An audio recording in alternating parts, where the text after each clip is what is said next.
Hello, welcome to Simple Answers. I'm your host Jason. In this video, I'll be showing you how to change the currency on Binance app. First, let's go into Binance.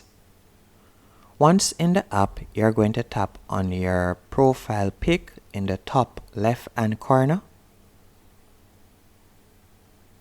Then you want to log in.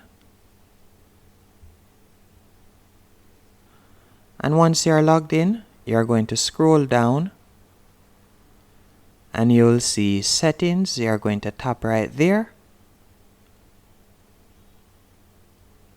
And after you have selected settings, you will see payment currency. You can tap right there and you can change the currency right here if you like. And you can also go back and you'll see currency. And from here you can select the currency that you'd like to change it to also. And that's it. That's how to change currency on Binance. Hope you found this video helpful and informative.